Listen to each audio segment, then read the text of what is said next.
O Grande Cisma. Em 1054, ocorreu a divisão da Igreja Católica daquela época, pois os bispos de Roma e de Constantinopla se excomungaram mutualmente, dando origem à Igreja Católica Apostólica Romana e à Igreja Católica Ortodoxa. As divergências entre os bispos de Roma e Constantinopla já existiam muito antes do ano 1054, levando a um distanciamento entre essas duas igrejas. Um grande exemplo disso foi a proibição da veneração de imagens, que permaneceu durante várias décadas nas igrejas do Império Bizantino, algo que foi alterado no governo de Irene de Atenas e de seu filho Constantino V. Contudo, a iconoclastia somente chegou ao fim no século IX, na época de Miguel III e Teodora. Mas além desta importante questão, havia também uma diferença cultural entre as igrejas ocidentais e orientais.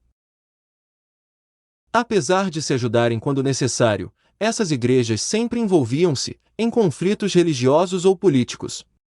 E no fim, elas acabavam discordando em muitos aspectos. A Igreja Oriental tinha dificuldades em aceitar a natureza da autoridade papal, imposta pelo Ocidente, que afirmava que o pontífice de Roma estava acima de todos os outros bispos. Ela também apresentava uma influência da cultura helenística, a qual era seguida pelo Império Bizantino. Já a Igreja Ocidental recebia influência do Sacro Império Romano Germânico e incomodava-se com a soberania exercida por Constantinopla e pelos imperadores bizantinos em certas questões. Após o Grande Cisma de 1054, muitos conflitos eclodiram entre as igrejas ocidental e oriental, e em alguns deles, houve até mesmo o uso da violência. Ocorreram várias tentativas de reconciliação ao longo dos séculos, porém, nenhuma delas obteve êxito. As doutrinas das duas igrejas são muito semelhantes, mas não iguais, e uma dessas diferenças pode ser encontrada no imperador romano Constantino. Pois além de ter sido um personagem importante na religião, do século IV d.C., ele estruturou a cidade de Constantinopla em 330. Na Igreja Ortodoxa, Constantino acabou sendo canonizado, e assim ele foi transformado em um santo. Já na Igreja Católica Romana, isso não ocorreu.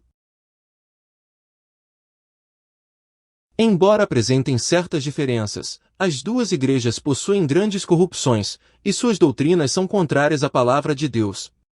E o principal exemplo disso está na idolatria, praticada por ambas. Devemos compreender que não basta para uma religião ser diferente das outras, pois o verdadeiro sentido das doutrinas cristãs consiste em seguir a voz do Senhor.